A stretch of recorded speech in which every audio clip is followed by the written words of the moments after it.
Good morning class. Unit number 3 chapter number 14। बाकी के सारे वीडियोस जो हैं वो हमारे चैनल पे आपको लोगों को मिल जाएंगे। आज हम स्टार्ट करेंगे यूनिट 3 का चैप्टर नंबर 14, जिसका नाम है बायोटेक्नोलॉजी यानी कि जैव प्रौद्योगिकी। हम बात करें बायोटेक्नोलॉजी यानी जैव प्रौद्योगिकी तो सामान्य अर्थों में हम बायोटेक्नोलॉजी कहते किसे हैं। प्रेजेंट टाइम में जो प्रॉब्लम्स चल रही हैं उसके लिए भी हम जैव प्रौद्योगिकी का ही उपयोग करके कुछ आगे कार्य कर सकते हैं। ठीक है, जैव प्रौद्योगिकी एक ऐसी युक्ति, एक ऐसी टेक्निक है जिसमें हम सजीवों की सहायता से मानव समाज के लिए जो उपयोगी चीज़ें हैं उनका निर्माण करते हैं। सजीवों में कौन कौन आते हैं, जैसे कोई सूक्ष्म जीव हुआ, कोई कवक है, कोई फंजाई है, कोई यीस्ट है, पादप कोशिका है, कोई जंतु कोशिका है। इन सब का प्रयोग करके, इन सब के किसी उत्पाद का, इनके घटकों का, इन सब का उपयोग करके मानव समाज के लिए कोई उपयोगी पदार्थ बनाया जाता है, जिसको हम कहते हैं जैव प्रौद्योगिकी। जैसा कि हमने देखा होगा, हम घरों में दही बनाते हैं, पनीर बनाते हैं दूध से, तो वो सब क्या है, वो एक सूक्ष्म जीव के द्वारा ही तो बना है। दही बनना लैक्टोबैसिलस जीवाणु के कारण बनता है, पनीर बनाया जाता है, यीस्ट जिससे कि हम लोग क्या बनाते हैं, ब्रेड बनाते हैं। यीस्ट का सबसे ज़्यादा प्रयोग किसमें किया जाता है, ब्रेड बनाने में किया जाता है। ठीक है, तो जैव प्रौद्योगिकी एक ऐसा स्तर है जिसने मानव समाज के लिए बहुत सारे उपयोगी उत्पाद और पदार्थ बनाए हैं। ठीक है, तो हम बात करते हैं सबसे पहले जैव प्रौद्योगिकी की। तो जैसे कि मैंने अभी आपको बताया, इसे इंग्लिश में कहते हैं बायोटेक्नोलॉजी। ये जो बायोटेक्नोलॉजी शब्द है वो सबसे पहले यूज़ किया गया था कॉल एरिकी द्वारा। वैज्ञानिक का नाम है कॉल एरिकी।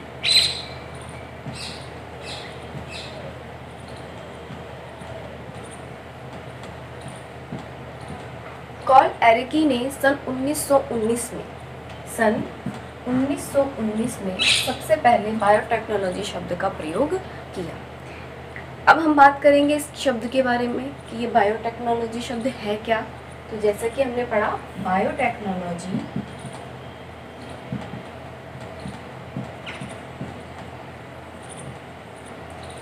ये दो शब्दों से मिलकर बना हुआ है, बायो प्लस टेक्नोलॉजी।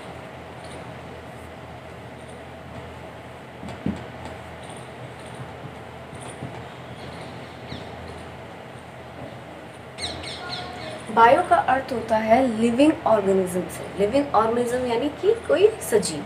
सजीव में कौन कौन आते हैं, सूक्ष्म जीव हो गए, पादप कोशिका हो गई, जीवाणु हो गए, जंतु कोशिका हो गई। ये सब क्या है, सजीव के अंतर्गत आते हैं। तो बायो का मतलब होता है लिविंग ऑर्गेनिज्म से।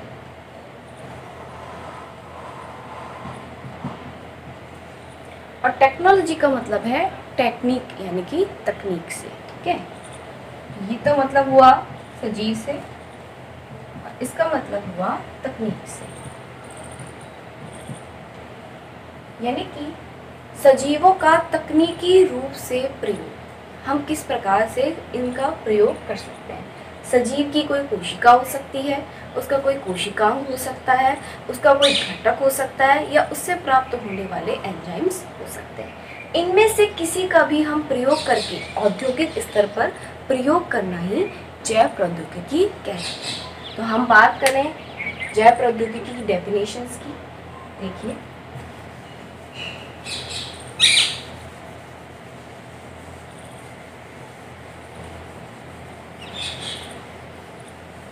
सबसे पहले हम टॉपिक डालेंगे जैव प्रौद्योगिकी।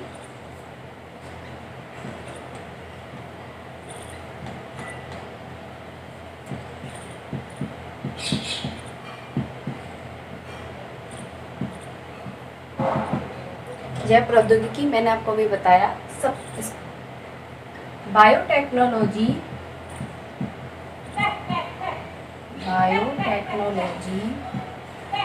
शब्द का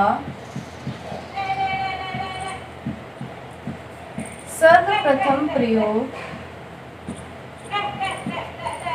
बायोटेक्नोलॉजी शब्द का सर्वप्रथम प्रयोग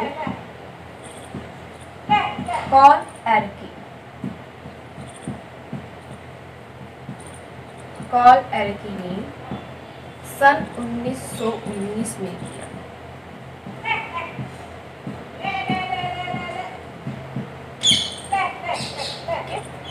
बायोटेक्नोलॉजी शब्द का सर्वप्रथम प्रयोग पॉल एरकी ने सन 1919 में किया। अब हम बात करें, यह दो शब्दों से मिलकर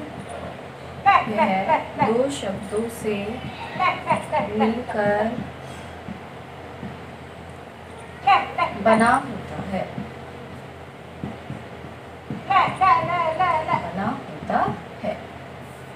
बायो, जिसका अर्थ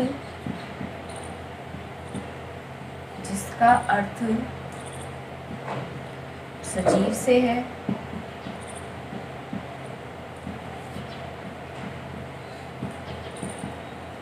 दूसरा है टेक्नोलॉजी,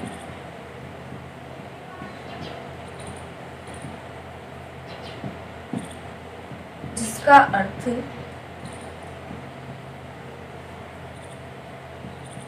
तकनीक से है।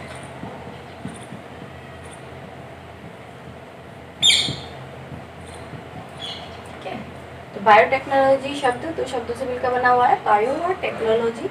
बायो का अर्थ होता है सजीव से और टेक्नोलॉजी का अर्थ होता है तकनीक से। ठीक है, आगे हम बात करें तो सामान्य अर्थों में हम इसकी डेफिनेशन कैसे देंगे, तो आप लिखेंगे, अगला लिखेंगे हम सामान्य अर्थों में।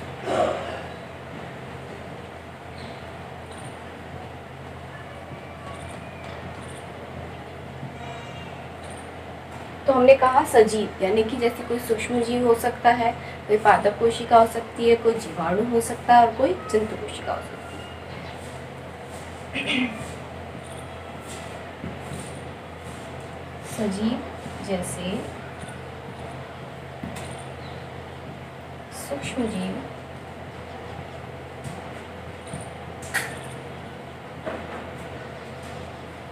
जीवाणु,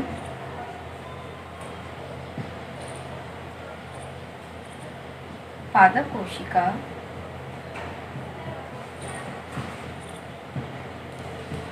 जंतु कोशिका,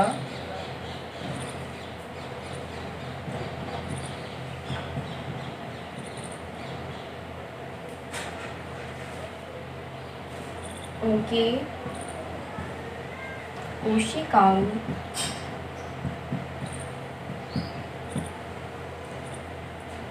घटक तथा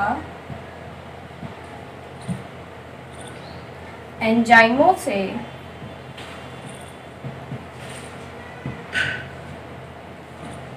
मानव कल्याण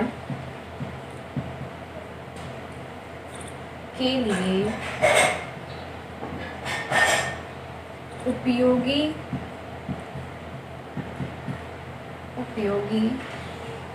उत्पादों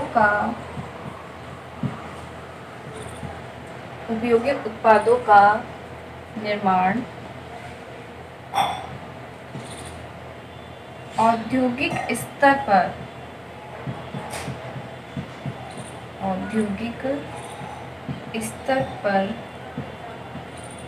करना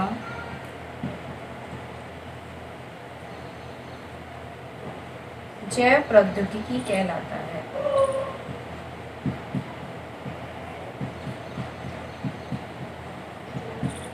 जैव प्रौद्योगिकी कहलाता है, यानी कि हम डेफिनेशन देखेंगे इसकी सामान्य अर्थों में। सजीव जैसे कि सूक्ष्मजीव, जीवाणु, पादप कोशिका, जंतु कोशिका, उनकी कोशिका घटक तथा एंजाइमों से मानव कल्याण के लिए उपयोगी उत्पादों का निर्माण औद्योगिक स्तर पर करना ही जैव प्रौद्योगिकी कहलाता है। ठीक है, आप लोग इसको एक बार नोट डाउन कर लेंगे।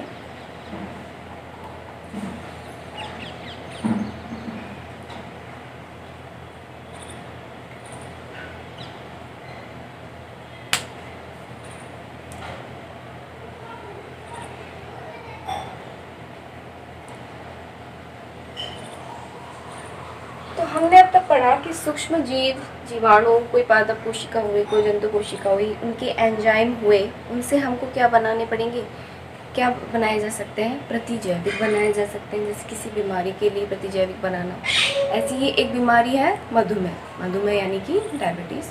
डायबिटीज़ में हम इंसुलिन काम में लेते हैं, और वो इंसुलिन हमको किससे मिलता है? ई कोलाई बैक्टीरिया से।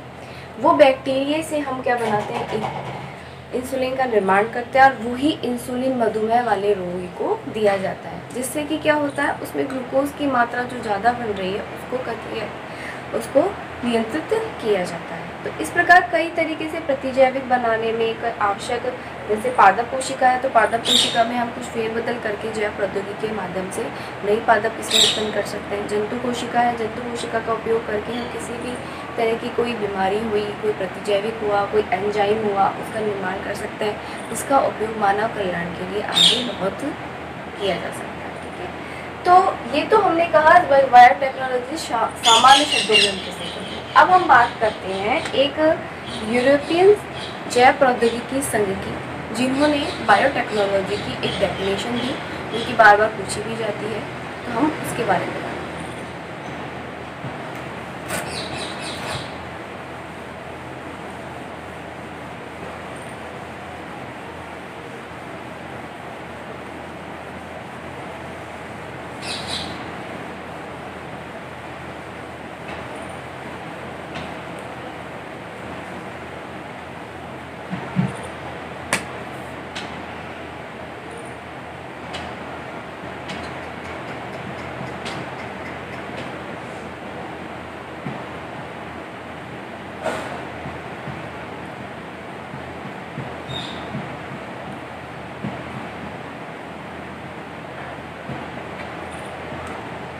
इंग्लिश में EFD भी कहते हैं, EFD,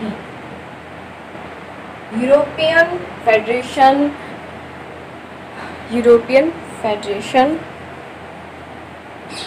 टेक्नोलॉजी बायोटेक्नोलॉजी भी आएगा,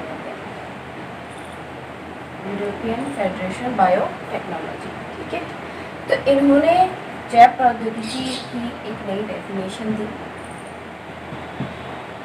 हमने भी बताया कि सजीव और उसके उत्पादों, यानी कि जो नए उत्पाद हमको प्राप्त हो रहे हैं, कि नए उत्पादों एवं सेवाओं के लिए प्राकृतिक विज्ञान जीवित कोशिका के उत्पादों, घटकों या एंजाइमों का औद्योगिक स्तर पर निर्माण करना, मानव कल्याण के लिए औद्योगिक स्तर पर निर्माण करना ही जैव प्रौद्योगिकी कहलाता है। हमने पढ़ा, तो हम उसी को लिखेंगे, नए उत्पादों एवं सेवाओं के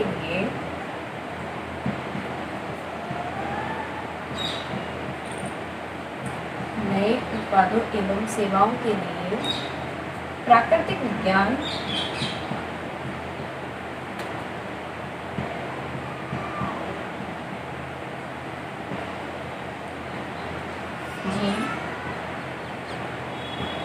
जीवित कोशिका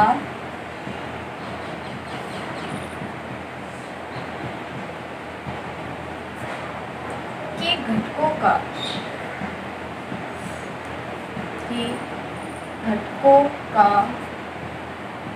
उपयोगी पदार्थ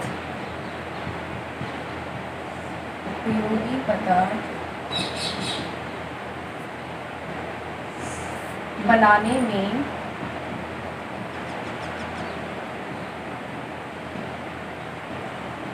औद्योगिक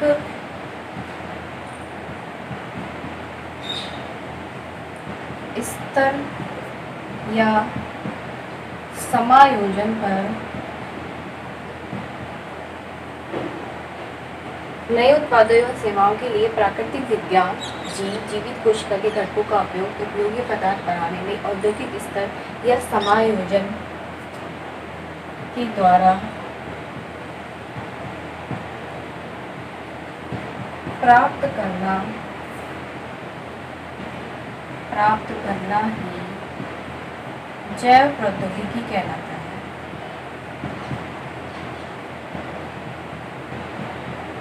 जैव प्रौद्योगिकी कहलाता है।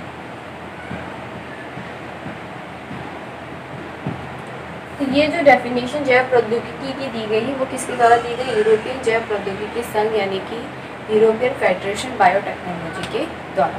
ठीक है, अब हम आगे बात करेंगे कि जैव प्रौद्योगिकी को कितने भागों में बांटा गया। जैसे मैंने शुरू में आपको बताया कि प्राचीन समय से, काफ़ी टाइम से पहले से ही हम लोग घरों में दूध से क्या बनाते हैं, दही बनाते हैं, पनीर बनाते हैं। तो वो सब पहले से चलता हुआ आ रहा है, प्राकृतिक रूप से प्राचीन काल से चलता हुआ आ रहा है। तो ऐसी चीज़ों को, इसलिए उस प्रौद्योगिकी को हमने क्या नाम दिया, परंपरागत जैव प्रौद्योगिकी। आधुनिक जो समय है, वर्तमान जो समय है, वो मशीनों का समय है। बहुत सारे साइंटिस्ट हैं जो बहुत सारी चीज़ों का निर्माण कर रहे हैं, मानव विकसित हो चुका है। तो उसलिए दूसरा जो जैव प्रौद्योगिकी बताया गया, वो बताया गया आधुनिक जैव प्रौद्योगिकी, यानी कि वर्तमान समय को देखते हुए, ज़्यादा से ज़्यादा प्रयोग करते हुए आधुनिक रूप से जैव प्रौद्योगिकी का उपयोग किया जाता है। तो बात करें हम जैव प्रौद्योगिकी के टाइप्स की।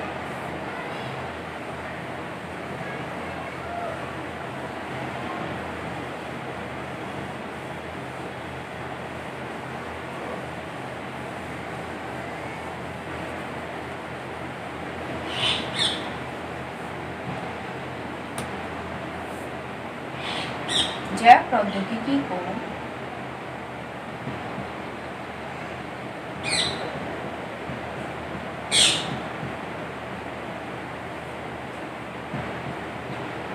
दो भागों में बांटा गया।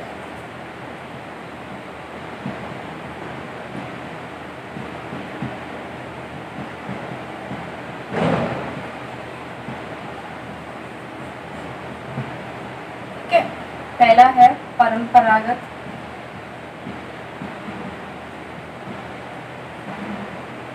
जैव प्रौद्योगिकी,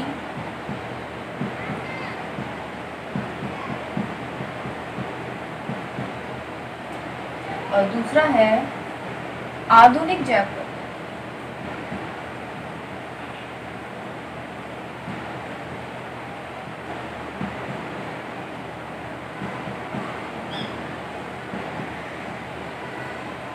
इससे पहले हम डेफिनेशन लेंगे परंपरागत जैव प्रौद्योगिकी।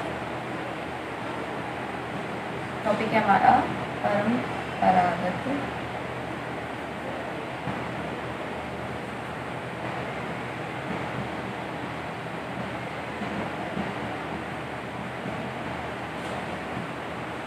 तो परंपरागत यानी प्राचीन समय से चलते आने वाले। तो लिखेंगे हम इसका उपयोग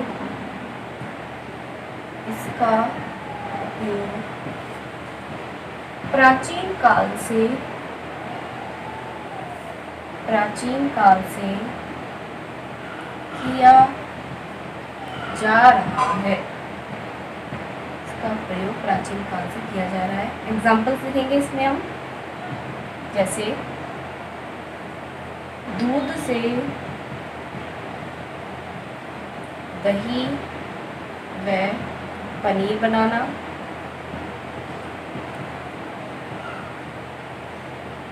दूसरा है गन्ने के रस से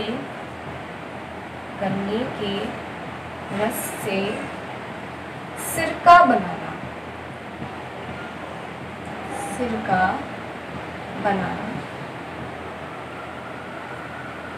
और तीसरा है शर्करा से बियर बनाना।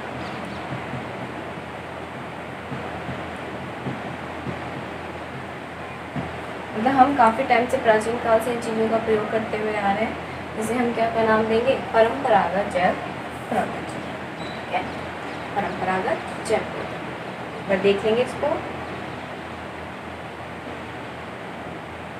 नेक्स्ट हम लिखेंगे आधुनिक जैव प्रौद्योगिकी के बारे में।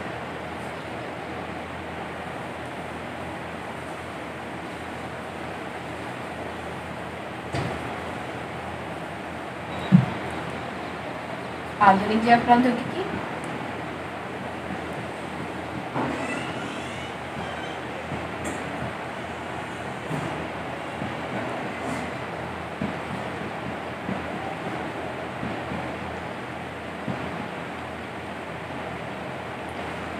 परंपरागत जैव प्रौद्योगिकी की तुलना में ये एक कठिन और खर्चीली प्रक्रिया है, जिसमें हम आधुनिक रूप से जैव प्रौद्योगिकी के द्वारा नए उत्पादों को प्राप्त करते हैं।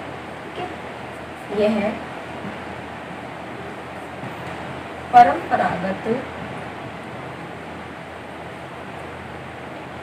जैव प्रौद्योगिकी की तुलना में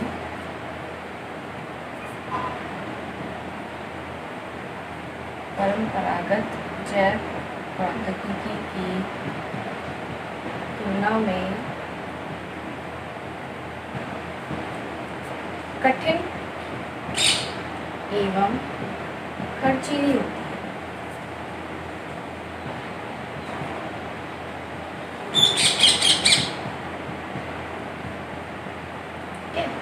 इसके एग्जाम्पल्स हैं पुनर्योगज डीएनए,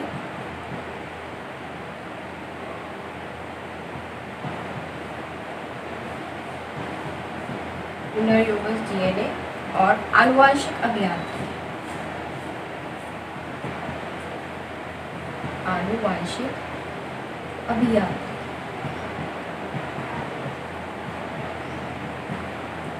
इन सारी यूनिट, ये जो जितने भी एग्जाम्पल्स हैं आधुनिक जैव प्रौद्योगिकी के, इसके बारे में अब हम आगे के चैप्टर्स में पढ़ेंगे। पुनर्योजक डीएनए टेक्निक आप लोगों को पता होगा, यानी कि डीएनए को दोबारा से जोड़ तोड़ के नया बना के और उसका प्रयोग किया जाता है।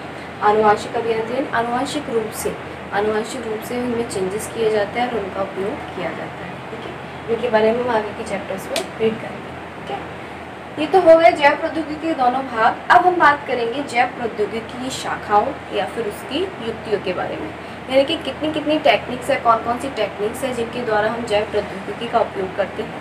तो जैसे कि अभी मैंने आपको बताया कि कोशिका चाहिए उसके लिए, तो हम करते हैं पादप ऊतक संवर्धन, जंतु ऊतक संवर्धन, पादप आनुवांशिक अभियांत्रिकी, जंतु आनुवांशिक अभियांत्रिकी, एक क्लोन प्रतिरक्षी के द्वारा, और उसके अलावा हम लेते हैं पुनर्योगज टेक्निक, जंतुओं में भ्रूण स्थानांतरण और डीएनए नैनो टेक्नोलॉजी। तो अब उनके हम नाम लिख लेते हैं एक बार।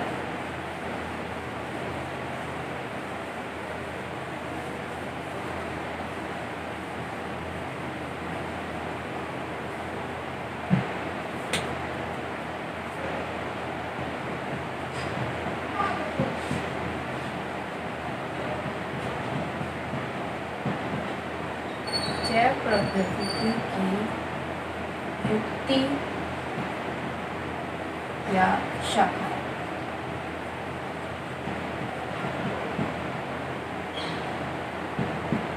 पहला है पादप ऊतक संवर्धन, दूसरा है जंतु ऊतक संवर्धन, तीसरा है पादप आनुवांशिक अभियांत्रिकी,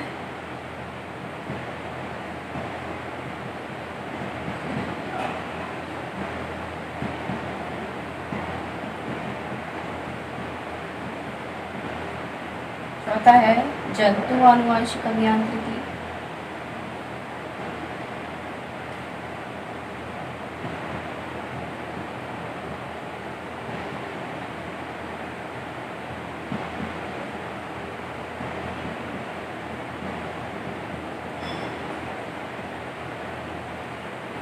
इसके बाद है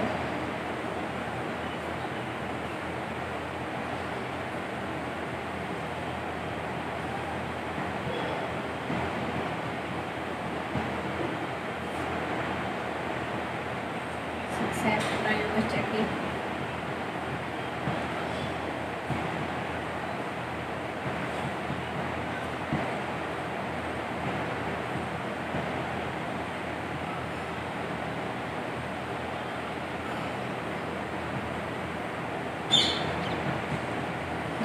नैनो टेक्नोलॉजी,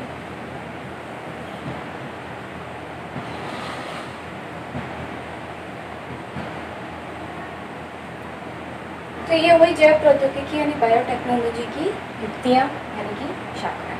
आगे के चैप्टर्स में हम अभी आज के लिए इतना ही, फिर कल हम दोबारा से इसको कंटिन्यू करेंगे।